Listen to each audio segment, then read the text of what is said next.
Bueno, entonces voy a volver a leer Colosenses 2, 13, 14 con entonado acento, con alegría de corazón, leyendo con entendimiento y pidiéndole al Señor que toque nuestros corazones, que nos hable a través de esta palabra. Dice, ustedes estaban muertos a causa de sus pecados y porque aún no les había quitado la naturaleza pecaminosa. Entonces Dios les dio vida con Cristo al perdonar todos nuestros pecados. Él anuló el acta con los cargos que había contra nosotros y la eliminó clavándola en la cruz. De esa manera desarmó a los gobernantes y a las autoridades espirituales. Los avergonzó públicamente con su victoria sobre ellos en la cruz. Bueno, Señor, te damos gracias por esta mañana. Gracias porque lo que nos convoca aquí es tu amor, tu presencia. Y venimos a eso, Señor, a adorarte y a reconocer que tu palabra es verdad, Señor. Hoy te pedimos que esta palabra, Señor, caiga en buena tierra, Señor, y nos permita disfrutar de la libertad con que tú quieres que seamos libres. Porque tú nos llamaste a eso, Señor, a ser libres. Solo que no debemos valernos de esa libertad para hacer lo malo. Pero hoy te pido, Señor, que caigan vendas de los ojos, que caigan mentiras, que caigan engaños. Y yo le ordeno a Satanás y declaro que no tiene ninguna autoridad sobre nuestras vidas. Y que nuestros ojos y nuestros oídos espirituales son abiertos para oír lo que tú quieres decirnos hoy. Te lo pedimos en el nombre de nuestro Señor Jesucristo y pedimos que tu Espíritu Santo nos guíe. Amén y amén. Bueno, entonces, libre de culpa. Es la enseñanza de hoy y va a ser la parte 1 porque el próximo domingo tendremos la parte 2 y ya les voy a explicar por qué más adelante. Aquí pues viene, en el libro de Colosenses viene hablando como de un antes y un después, que antes estábamos muertos, porque aún no se nos había quitado la naturaleza pecaminosa, ¿cierto? Aún estábamos en nuestros pecados, pero entonces Dios envía a Cristo a perdonar nuestros pecados. ¿Cómo? A través de anular un acta que había. Esa acta también es llamada como un pagaré, como una deuda que teníamos. Pero entonces Cristo toma esa deuda y la clava en una cruz. Y perdonando todos nuestros pecados. Dice, de esa manera desarmó a los gobernantes y a las autoridades espirituales, los avergonzó públicamente con su victoria sobre ellos en la cruz. Es decir, no solamente nos sacó de la prisión, sino que también avergonzó, humilló al carcelero. Para empezar, algunas definiciones de culpa. Aquí está mi hija abogada, entonces ella sabe de eso. Culpa, dice, imputación a alguien de una determinada acción como consecuencia de su conducta. Cuando alguien le dice, tú tienes la culpa de lo sucedido. Desde la parte psicológica, la culpa se define como una acción u omisión que provoca un sentimiento de responsabilidad por un daño causado. Y desde la teología, culpa se define como pecado o transgresión voluntaria de la ley de Dios.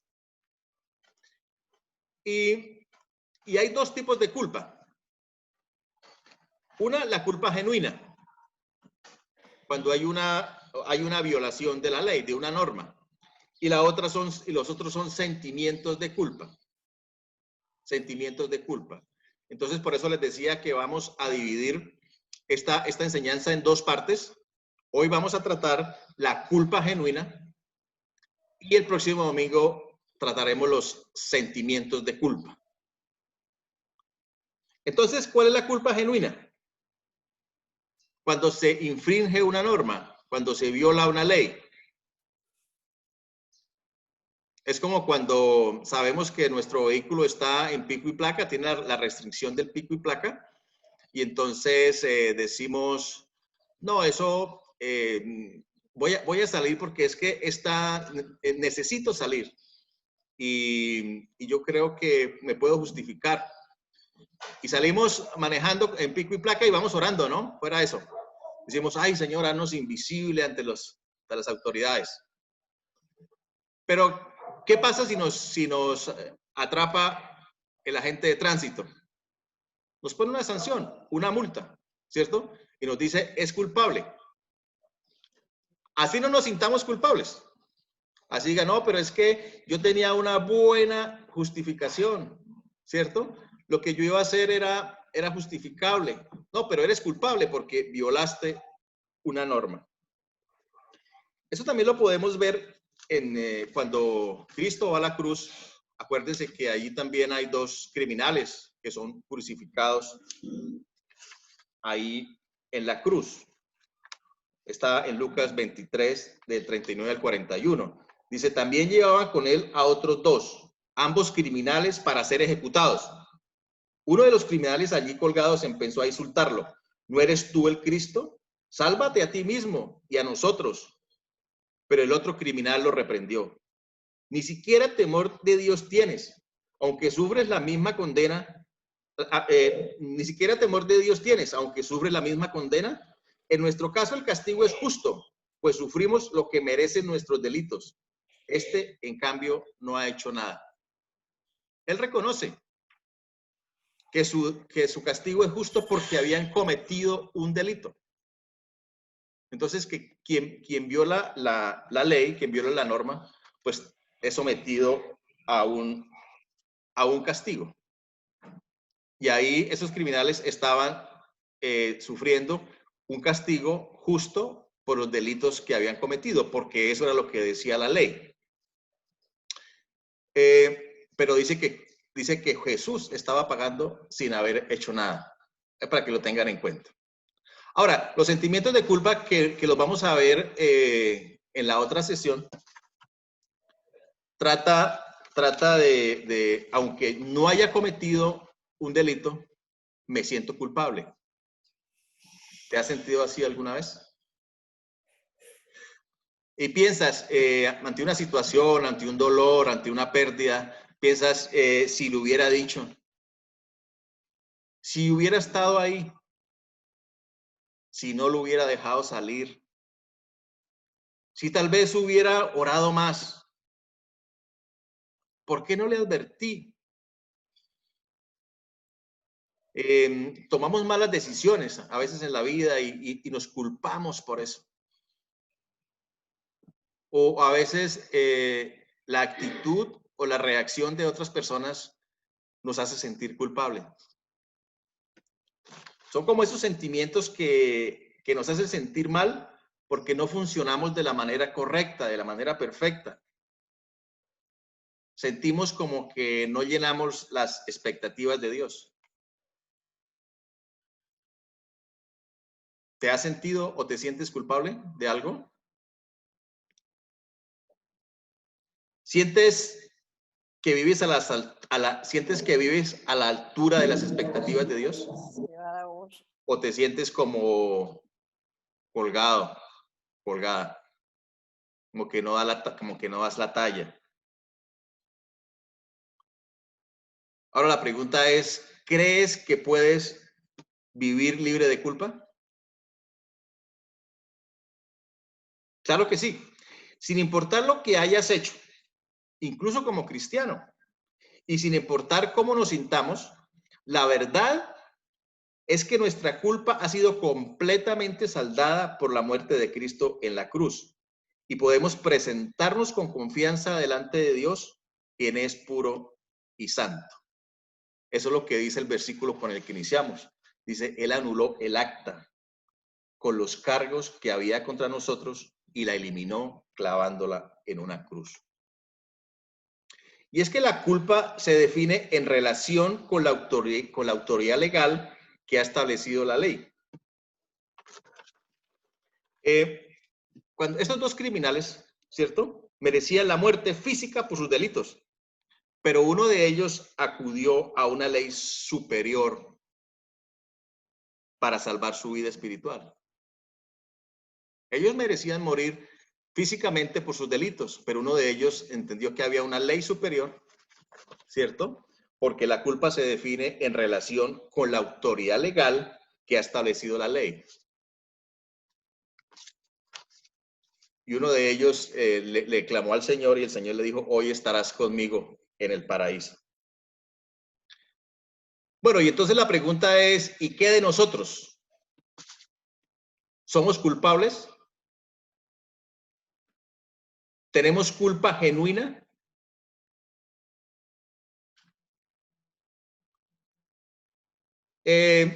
Puede que seamos ciudadanos respetuosos de la ley, inocente ante las autoridades civiles. ¿Si has escuchado personas así? Yo no mato, yo no robo, no le hago mal a nadie, ¿verdad? Pero ¿qué pasa? ¿Cuál es nuestra posición ante el juez celestial? ¿Cómo nos encontramos nosotros ante el juez celestial? Y para poder entender esto de la justificación, es necesario entender la santidad de Dios. La santidad de Dios. En la Biblia se refiere a Dios como ese santo, santo, santo. Porque la santidad es uno de los atributos de Dios. En Isaías 6:1-3 voy a permitirme leerlo. Dice, el año de la muerte del rey Usías, vi al Señor excelso y sublime, sentado en un trono. Las orlas de su manto llenaban el templo. Por encima de él había serafines, cada uno de los cuales tenía 6 alas. Con 2 de ellas se cubría el rostro, con 2 se cubrían los pies y con 2 volaban. Y se decían el uno al otro, santo, santo, santo es el Señor todopoderoso, todopoderoso. Toda la tierra está llena de su gloria. Un Dios santo, santo, santo. La santidad de Dios no la podemos comprender, es inalcanzable, es inconcebible para nuestra mente, esa santidad. El profeta Isaías, cuando tuvo esta revelación, dijo, ay de mí que tengo labios pecadores y vi la gloria del Señor. No alcanzamos a imaginar, a comprender la santidad del Señor, de Dios. Pero sí sabemos una cosa. ¿Qué es lo que sabemos? Que Dios no tolera el pecado. Que Dios no pasa por alto el pecado. Que Dios no puede ignorar o esconder el pecado. Eso sí lo sabemos. Voy a leerles o a compartirles una historia que es a veces difícil de comprender, pero nos ayuda a ilustrar la santidad de Dios. Eso se encuentra en el segundo libro de Samuel, el capítulo 6, del 1 al 8. El arca estaba perdida, el arca de la presencia de Dios en el Antiguo Testamento. Y entonces David decide llevarla a Jerusalén. Y dice así, una vez más, David reunió los 30 batallones de soldados escogidos de Israel y con todo su ejército partió hacia Balá de Judá para trasladar de allí el arca de Dios, sobre la que se invoca su nombre, el nombre del Señor Todopoderoso que reina entre los querubines. Voy a ayudarle a Carlos. Que reina entre los querubines. Colocaron el arca de Dios en una carreta nueva y se la llevaron a la casa de Abinadab, que estaba situada en una colina. Usa y Ahio, hijos de Abinadab, guiaban la carreta nueva que llevaba el arca de Dios. Ahio iba delante del arca, mientras David y todo el pueblo de Israel danzaban ante el Señor con gran entusiasmo y cantaban al son de arpas, liras, panderetas, sistros y zámbalos. Al llegar a la parcela de Nacón, los bueyes tropezaron, pero Usa extendió las manos, sostuvo el arca de Dios. Con todo, la ira del Señor se encendió contra Usa por su atrevimiento y lo hirió de muerte ahí mismo, de modo que Usa cayó fulminado junto al arca. David se enojó porque el Señor había matado a Usa. Es duro, ¿cierto? Estaban trasladando el arca a Jerusalén con muy buenas intenciones. Iban adorando al Señor. Pero ¿dónde llevaban el arca? En una carreta, dice, en una carreta nueva. Claro, eso sí era nueva. Pero las instrucciones de Dios eran claras. Las instrucciones de Dios desde un principio era que solo el arca podría ser trasladada por un grupo específico de personas y debería ser transportada por unas varas y llevada en los hombros. No debería ser en una carreta. Y entonces, claro, las intenciones de Usa fueron buenas. Él trató de salvar el arca para que no se cayera. Pero eso no era lo que decía la ley. Eso no era lo que Dios había dicho. Y Dios no puede ser manoseado. Y ellos estaban en el periodo de la ley. Y Usa murió irremediablemente. Hizo tocar la santidad del Señor. Es difícil de entenderla, pero esa es la santidad de Dios. No podemos comprender al santo, santo, santo. Puede que con muy buenas intenciones, como cuando salimos en pico y placa, ¿cierto? Esperando que el policía no nos coja. Pero si el policía nos coge, estamos infringiendo una ley y somos culpables. Bueno, entendiendo la santidad o tratando de comprender o de imaginar la santidad del Señor.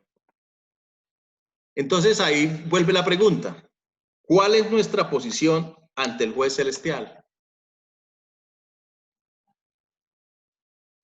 Cuando Adán fue creado en el Edén perfecto e inocente, y Dios había podido dejarlo de esa manera, ¿cierto? Sin ponerle ninguna norma. Pero entonces seríamos robots, seríamos manejados por un control remoto por Dios. Dios quiso darnos la capacidad de elegir, de tomar decisiones. Y claro, Dios no lo cargó con un montón de normas, solamente le pidió una que sabía que era perjudicial para él y para los demás.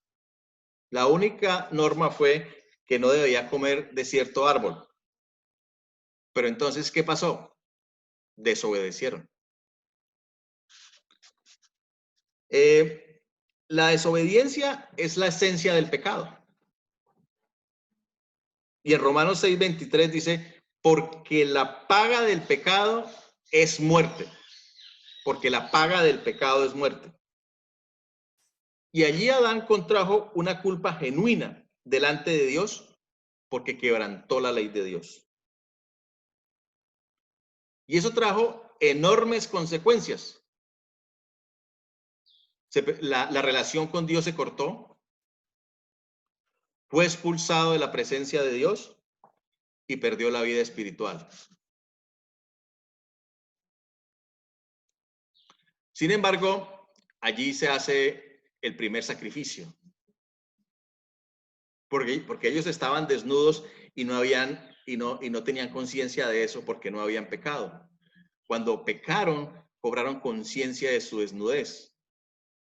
Entonces, ¿el Señor qué hace? El Señor hace el primer sacrificio, porque dice que los vistió con pieles. Y para haberlos vestido con pieles, tuvo que haber hecho un sacrificio de animales. Ahí hubo el primer derramamiento de sangre. Solo que esa sangre no era suficiente para pagar el precio de su culpa. Simplemente los cubría, pero no borraba su pecado. Sin embargo, Dios es juez, pero es también padre, y un padre amoroso que trató de enviarlos, pero enviarlos calienticos. Bueno, muy bien. En muchos idiomas, la palabra pecado es igual a deuda. Adán adquirió una deuda que no podía pagar, y esa deuda se fue pasando de generación a generación y ha llegado hasta nosotros.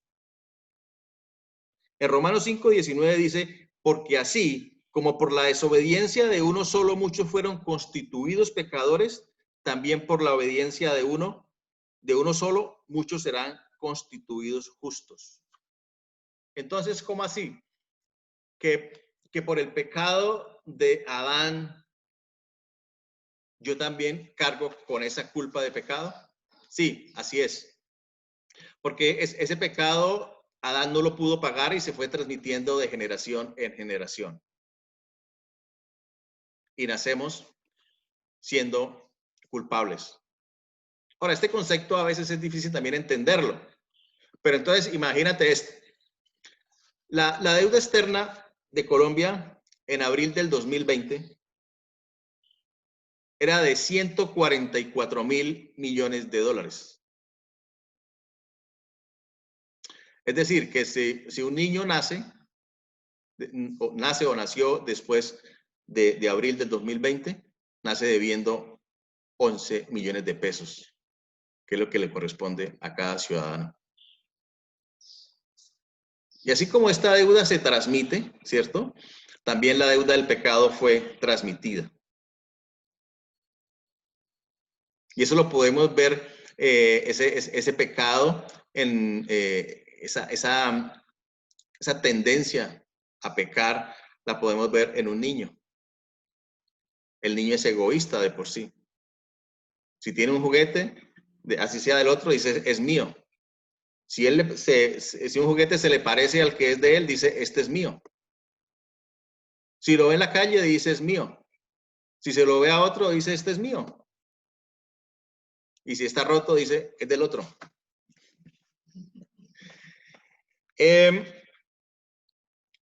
Entonces, ¿cómo deshacernos de la culpa? ¿Cómo deshacernos de la culpa si venimos siendo culpables del pecado? Vamos a ilustrar un poco en la época romana, que fue en la época que estaba nuestro Señor Jesucristo. Las personas que eran declaradas culpables eran enviadas allá a prisión, a una celda.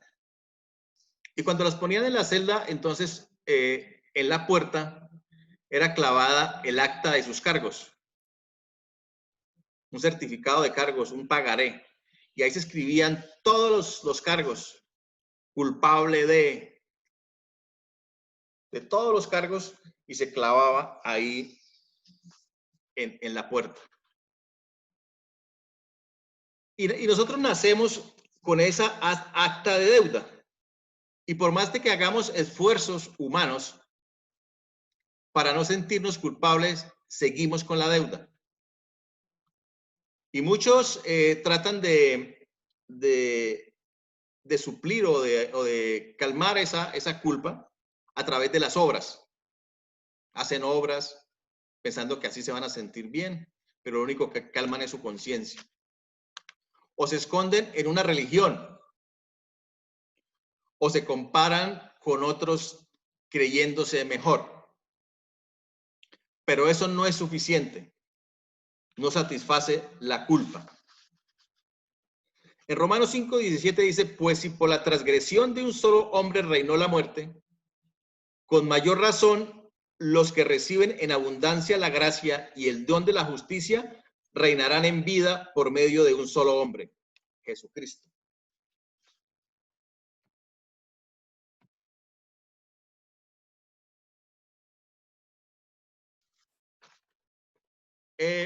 Y podemos repetir el versículo que iniciamos, Colosenses 2, 13, 14, ¿cierto? Que dice que él anuló el acta con los cargos que había contra nosotros y la eliminó clavándola en una cruz. Y allí también, en esa época de Roma, se usaba que si alguien estaba pagando una condena, otro podía ir a sustituirlo para que completara esa pena. Y cuando este reo terminaba de pagar toda su condena, entonces el juez ponía un sello o escribía cancelado. Cancelaba el acta de las deudas.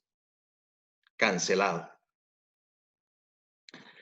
Y ese cancelado es igual, o esa palabra cancelado que escribía el juez sobre esa acta de delitos, es el mismo que está en Mateo 27:50 o en Juan 19:30, cuando Cristo está en la cruz y muere y él da un grito.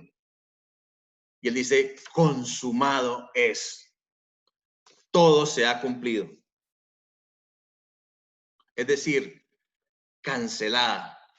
Tu deuda es cancelada, es saldada. Ya no hay más condenación.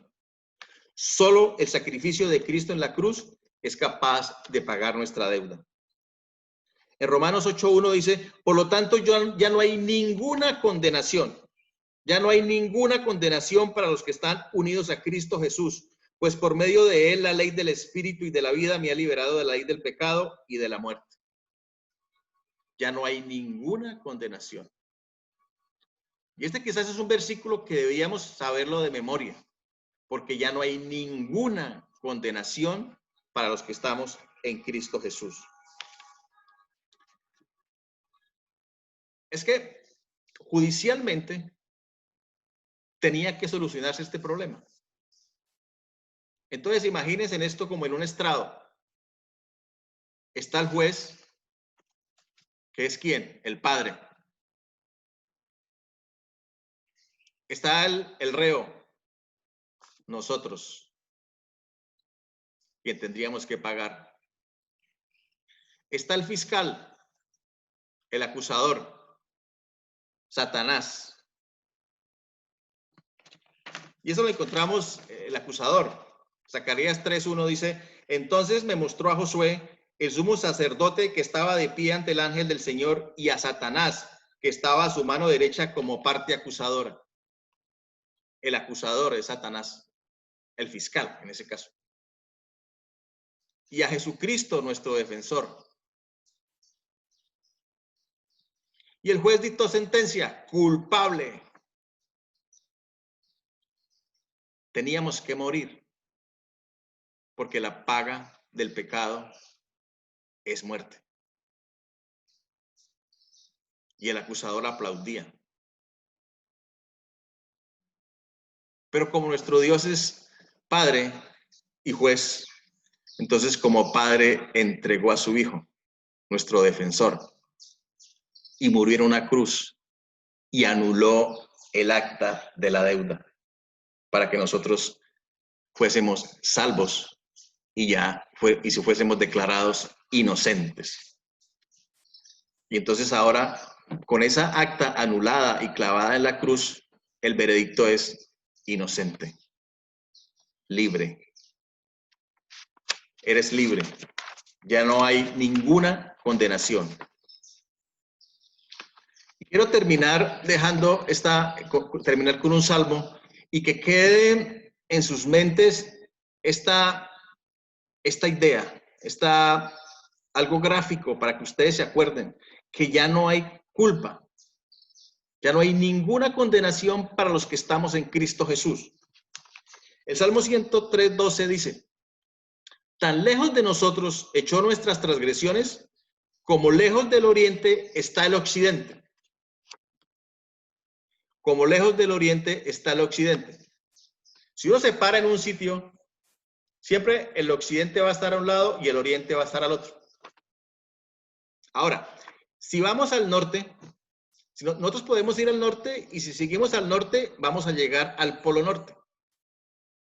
Si vamos al sur, podemos seguir caminando o viajando al sur y vamos a llegar al polo sur. Pero si tú caminas al occidente o caminas al oriente, nunca vas a llegar. Si caminas al occidente, a donde pares, el occidente sigue siendo el occidente. Tan lejos como está el oriente del occidente, así el Señor echó nuestras transgresiones, nuestro pecado. Es decir, hay una distancia infinita entre el oriente y el occidente. No se pueden encontrar. Así de lejos echó nuestras transgresiones. Es decir, no hay ninguna condenación. Ya mismo en el Salmo 103:10 dice, no nos trata conforme a nuestros pecados, ni nos paga según nuestras maldades. ¿Por qué? Porque Dios es amor. Esa es su esencia. En Miqueas 7:18 dice, ¿qué Dios hay como tú que perdone la maldad y pase por alto el delito del remanente de su pueblo? No siempre estará airado, porque su mayor placer es amar. Su mayor placer es amar. El mayor placer de Dios es amar. Por eso entregó a su Hijo Jesucristo en una cruz para anular esa acta. Y fue clavado en una cruz. Y murió. Y cuando murió dijo, consumado es. O sea, está hecho, está pagado, está cancelado. Termino con Efesios 2:8. Porque por gracia ustedes han sido salvados mediante la fe. Esto no procede de ustedes, sino que es regalo de Dios, no por obras, para que nadie se jacte. Si ya te has acogido a la gracia, si ya tú decidiste por Cristo y entiendes que Dios te perdonó y aún te sientes culpable,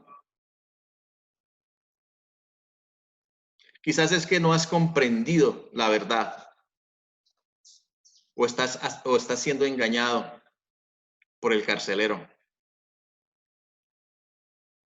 O vienes en un ciclo de confieso y peco o patrones de pensamiento. Y esto lo vamos a tratar el siguiente domingo en la parte 2 de Libre de Culpa. Pero si tú aún no has aceptado esta gracia y te sientes culpable, simplemente tienes que correr y acogerte a la gracia de nuestro Señor Jesucristo. Porque Él ya pagó por ti, pero tú tienes que aceptarlo, tú tienes que recibirlo. Y la pregunta es, ¿ya recibiste esta gracia? ¿Ya recibiste este regalo de libertad donde ya no eres culpable? Tienes que ir a la cruz, tienes que ir al Señor, como ese ladrón que estaba pagando por su delito, pero le dijo, Señor, acuérdate de mí cuando vengas en tu reino. Y él le dijo, hoy estarás conmigo en el paraíso. Corre y acógete a ese regalo maravilloso. Para ti es gratis, sí, pero al Señor le costó toda una crucifixión. Y si ya aceptaste esta invitación, disfruta de la libertad, de la paz que el Señor nos da. Acógete a la gracia, disfruta del amor de Dios y sumérgete en esas aguas profundas que nos da el Señor para disfrutar de su paz y su libertad. Si tú me estás escuchando y sientes que son tan grandes tus pecados que el sacrificio de la cruz, el sacrificio de Cristo en la cruz no es suficiente, es un engaño. No importa cuán grande, cuán oscuro sea tu pecado, la sangre de Cristo es suficiente para limpiarte. Es suficiente. La sangre de Cristo es suficiente. No importa qué tan oscuro sea, porque la Biblia dice que si nuestros pecados son oscuros o son rojos, dice que quedarán blancos como el algodón, como la nieve. Solo corre y abrázate a la cruz, acógete a ese ofrecimiento que te hace el Señor, porque Él te quiere libre, porque Él es un Dios de amor. Oremos. Señor, te damos infinitas gracias, Dios, por esta mañana, Señor. Gracias por el regalo maravilloso que tú nos das de la libertad. Gracias porque tú pagaste, Señor, en la cruz ese precio de nuestra paz, Señor. Y hoy somos libres, Señor.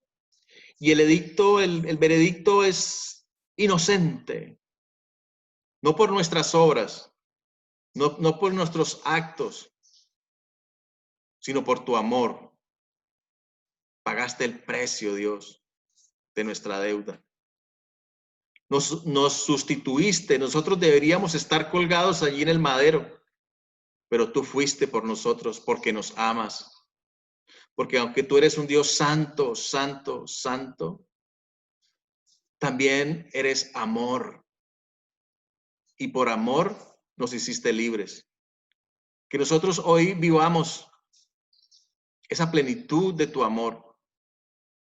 Que toda culpa desaparezca de nuestras vidas, Señor, porque nos acogemos a tu gracia. Porque ya no hay ninguna condenación para los que estamos en Cristo Jesús. Porque tú nos diste vida junto con Cristo. Gracias, Señor, que podamos disfrutar, Señor, de la libertad con que tú nos haces libres. Y si tú me estás escuchando y no habías recibido a Cristo en tu corazón como tu Salvador y Señor, y no has recibido este regalo de gracia, de libre de culpa, te invito a que hagas esta oración. Señor Jesucristo, yo reconozco y acepto que tú eres Dios, que te hiciste hombre por mí, que moriste en una cruz por mis pecados. Acepto y reconozco que mi pasado no existe más, porque tú haces de mí una nueva creación. Y hoy me declaras libre de toda culpa. Y tan lejos como está el oriente del occidente, así quedan hoy mis pecados. Y ahora soy limpio para acceder al trono de tu gracia.